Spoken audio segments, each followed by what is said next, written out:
बच्चों, हम पिछले क्लासेज में डिस्कशन कर रहे थे वेगनर के कॉन्टिनेंटल ड्रिफ्ट थ्योरी की, जिसके संदर्भ में हमने एविडेंसेस की बात की थी कुछ आपसे, ज्योग्राफिकल एविडेंसेस, जियोलॉजिकल एविडेंसेस और बायोलॉजिकल एविडेंसेस की। कुछ और एविडेंसेस हैं जिनका आज हम डिस्कशन आपसे करेंगे। यहाँ आप देखें, एक बड़ा महत्वपूर्ण एविडेंस है प्रमाण, जिसको हम कहते हैं कार्बोनिफेरस ग्लेशिएशन, यानी कार्बोनिफेरस काल का हिमानीकरण, जिसको हम कह सकते हैं। यानी हिमानीकरण का मतलब होता है हिमाच्छादन हो जाना, बर्फ का पूरा फैल जाना और बर्फ का पूरा ढक जाना।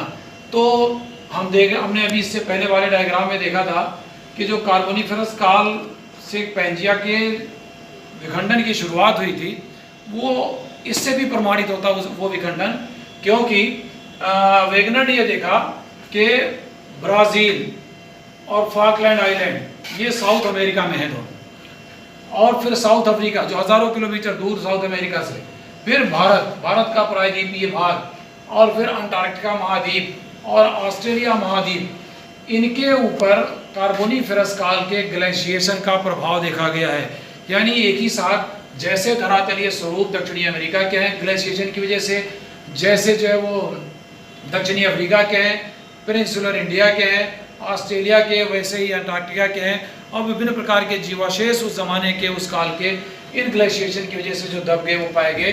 तो ग्लेशिएशन की वजह से, हिमानीकरण की वजह से तमाम तरह के भूआकृतिक और जीवाशेषीय प्रमाण जो है वो एक जैसे हैं, इतने दूर स्थित, हजारों किलोमीटर दूर स्थित महाद्वीपों के।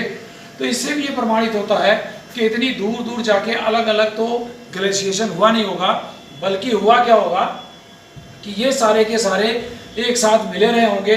उस समय ग्लेशिएशन हुआ होगा, बाद में हजारों किलोमीटर दूर चले गए हैं, जो प्रमाणित होता है कि इतनी दूर ही स्थित होने के साथ साथ तो एक साथ ग्लेशिएशन संभव नहीं है।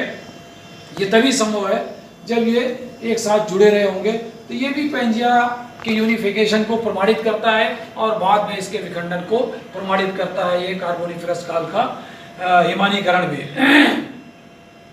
एक बड़ा महत्वपूर्ण प्रमाण है जो प्लेट टेक्टोनिक्स के द्वारा पूर्णतया सिद्ध हो चुका है, वो प्रमाण है यहाँ लिखा हुआ पोलर वॉन्डरिंग, यानी ध्रुव का भ्रमण होना, ध्रुव का स्थानांतरण होना। तो प्लेट टेक्टोनिक्स में भी ये बात की गई थी कि पृथ्वी की विभिन्न प्लेटें निरंतर गतिशील हैं, वो गति करती रहती हैं। तो उसी बात को, हालांकि उससे पहले का सिद्धांत है वेगनर का, तो प्लेट टेक्टोनिक्स से जब इसका प्रमाणीकरण हुआ पोल्स के चेंजेस का, तो इसने भी इस चीज को प्रमाणित किया और ये कहा गया कि विभिन्न कालों में ध्रुवों का, जो पृथ्वी का ध्रुव है, उनकी स्थिति में परिवर्तन होता गया। और कहा गया कि ये देखिए आप लिखा हुआ, South Pole was located near Durban in Natal, यानी साउथ अफ्रीका में जो नटाल राज्य है, वो डरबन जहाँ नटाल है, यहाँ उस समय था कार्बोनिफेरस काल के बाद ये दक्षिण पोल। वर्तमान में आज हमारा अलग पोल है। ऐसे कहा गया कि इक्वेटर की भी स्थिति बदलती रही, तो पोलों की स्थिति का परिवर्तन होना इस बात को प्रमाणित करता है कि पृथ्वी के विभिन्न भूखंडों ने, यानी महाद्वीपों ने अपना स्थान परिवर्तित किया है, स्वयं पृथ्वी ने भी अपना स्थान परिवर्तित किया है। इसीलिए समय समय पर इन ध्रुवीय ध्रुवों का भी स्थानांतरण हुआ है, और ये ध्रुवों का स्थानांतरण होना महाद्वीपीय विखंडन को, महाद्वीपीय विस्थापन को प्रमाणित करता है। इस प्रकार से हमने देखा कि ये बड़े महत्वपूर्ण प्रमाण थे जिनके द्वारा वेगनर ने अपने सिद्धांत को विश्व पटल पर सिद्ध करने का प्रयास किया। तो ये सारी बातें थी, तो काफी चर्चा का विषय रहा ये सिद्धांत, और लोगों ने कहा कि यार तो बड़ी नई थियरी है और बात सही है, बहुत सारे प्रमाण जो है वो इनके कुछ लॉजिकल भी लगते हैं, तो काफ़ी इनकी सराहना हुई और एक्सेप्टेबिलिटी भी मिली। लेकिन बहुत सारे विद्वान ऐसे थे जो इनके तर्कों से संतुष्ट नहीं हुए, और इन्होंने ये कहा कि ये एक्सपेरिमेंट बेस पे नहीं है, बहुत ज़्यादा प्रमाणों बेस पर नहीं है, बल्कि कल्पनाओं और कथाओं पर बेस है। इसीलिए इनके कई सारे बिंदुओं पर आलोचना की गई, जिसको हम इस सिद्धांत का ड्रॉबैक भी कहते हैं। आज हम आपसे उस ड्रॉबैक के बारे में भी शेयर करेंगे कि इस सिद्धांत की कमियां क्या रही हैं। तो ड्रॉबैक्स ऑफ द थ्योरी, कमियां क्या रही हैं जिससे विद्वान जो है वो संतुष्ट नहीं हुए और इस सिद्धांत की आलोचना की। पहला क्या रहा, Wegener failed to explain the drift began only in Mesozoic era and not before. ये कहा लोगों ने, वेगनर ने ये कहा कि मीसोजोइक एरा से जो ड्रिफ्टिंग शुरू हुई है, ऐसा क्या कारण था कि तब तक पैंजिया इकट्ठा था, उससे पहले कोई बल नहीं था या कोई ताकत नहीं थी जिसकी वजह से विखंडन नहीं हुआ। तो ये विखंडन उससे पहले भी हो सकता था, लेकिन ये मीसोजोइक एरा में ही क्यों हुआ, उससे पहले क्यों नहीं हुआ, इसका कोई संतोषपूर्ण व्याख्या वेगनर ने नहीं की। दूसरी बात ये कही, forces like gravity, buoyancy and tidal are too weak to be able to move continents.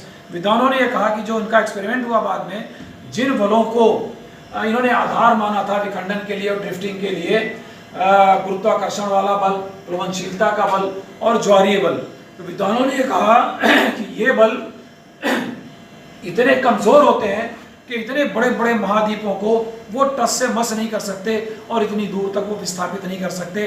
और ये भी कहा कि जिस टाइडल फोर्स की बात इन्होंने की है, वर्तमान में जो ज्वारीय बल उत्पन्न होता है, अगर वो ज्वारीय बल जो उसकी शक्ति है उसके कम से कम 10,000 करोड़ गुना ताकत हो, तब जो है वो पृथ्वी कहीं महाद्वीप जो है वो उनमें गति उत्पन्न हो सकती है।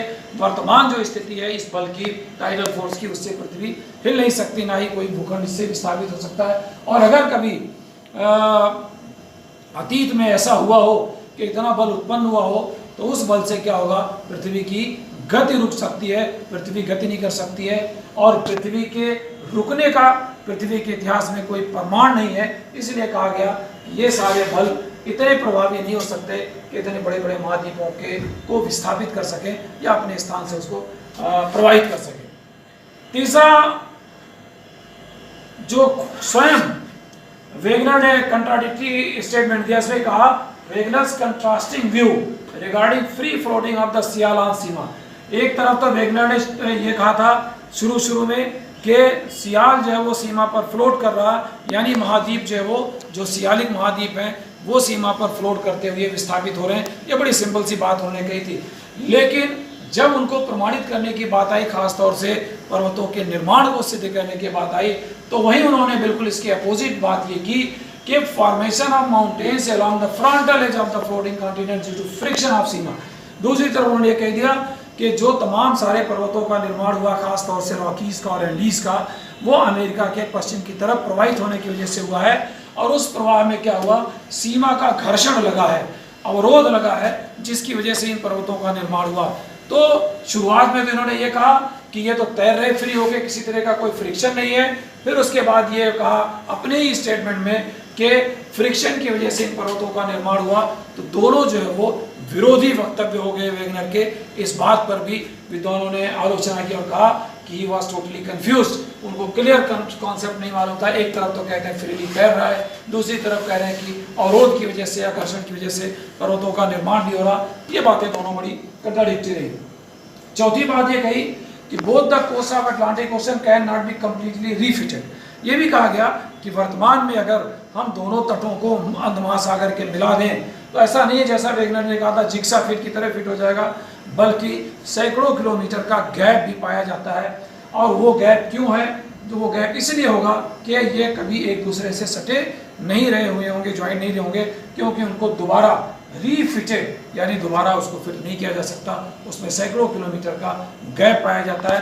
हालांकि उसके लिए कहा गया कि करोड़ों साल हो गया इस बात को, तो निश्चित रूप से महासागरों की धाराएं होंगी, लहरें होंगी, उनसे उनका अपर्दन भी होगा, जिसकी वजह से ये बहुत सारी चट्टानें टूट भी गई होगी। इस वजह से भी ये गैप पाया जा सकता है, लेकिन उससे जो है बहुत ज़्यादा लोग संतुष्ट नहीं हुए। एंड फाइनली क्या हुआ कि proofs heavily depends on generalistic assumption. Last में विद्वानों ने ये सारी बातें कहने के बाद ये कहा कि जो वेगनर का सिद्धांत है वो बड़ा सामान्यीकरण, कल्पनाओं पर, एजम्पशंस पर है। उन्होंने जो है बहुत सारी चीज़ें ऐसे यूं ही मान ली है देख के चट्टानों को और महाद्वीपों को कि ऐसा ऐसा होगा, जबकि वो किसी एक्सपेरिमेंट पे प्रूफ नहीं है और ना ही किसी भूगर्भिक प्रमाणों के आधार पर ठीक तरह से प्रमाणित हैं। ऐसा कहा गया कि वो एक कहानी की तरह, गाथा की तरह एजम्पशंस पर और तमाम सारे कल्पनाओं पर, जिसको हम कह सकते हैं मान्यताओं पर उन्होंने मानकर अपना सिद्धांत प्रस्तुत किया। इसलिए बाद के दिनों में इसको बहुत ज़्यादा एक्सेप्टेबिलिटी नहीं मिली, लेकिन जब प्लेट विवर्तनिकी का सिद्धांत अस्तित्व में आया, उस सिद्धांत ने यह कहा कि प्लेटें निरंतर प्रवाहित हो रही हैं धीमी या तेज गति से, तो उस सिद्धांत ने कॉन्टिनेंटल ड्रिफ्ट थ्योरी को बहुत ज़्यादा सपोर्ट किया। और फिर विद्वानों ने माना कि अगर प्लेट विवर्तन की जैसी घटना है तो निश्चित रूप से ये कॉन्टिनेंटल ड्रिफ्ट भी संभव है, हो सकता है बल कोई और हो उत्तरदायी, खासतौर से जो कन्वेक्शन करंट की जो बात की गई थी प्लेट टेक्टोनिक्स में, उन धाराओं की वजह से तो इन महाद्वीपों में मूवमेंट हो सकती है। तो फिर इस सिद्धांत का महत्व बढ़ गया कि निश्चित रूप से इस तरह की घटनाएं हुई हैं। और जहाँ तक बलों की का सवाल है, उसमें ज़रूर कुछ विडंबना और कुछ कन्फ्यूज़न हो सकता है वेगनर को, लेकिन प्रवाह को तो प्लेट टेक्टोनिक्स ने सिद्ध कर दिया, जिससे वेगनर के सिद्धांत को भी बल मिला। तो इस तरह से हमने देखा कि कॉन्टिनेंटल ड्रिफ्ट थ्योरी कहाँ से शुरू होती है, और बहुत अच्छी तरह से वेगनर ने इसको प्रमाणित करने का प्रयास किया, कुछ कमियों के साथ अभी भी इस सिद्धांत को काफ़ी स्वीकार किया जाता है, खासतौर से प्लेट टेक्टोनिक्स के बाद। तो मैं समझता हूँ आप सब लोग पूरे कॉन्सेप्ट को समझ गए होंगे, थियरी को समझ गए होंगे। मैं यही इस बात को समाप्त करूँगा।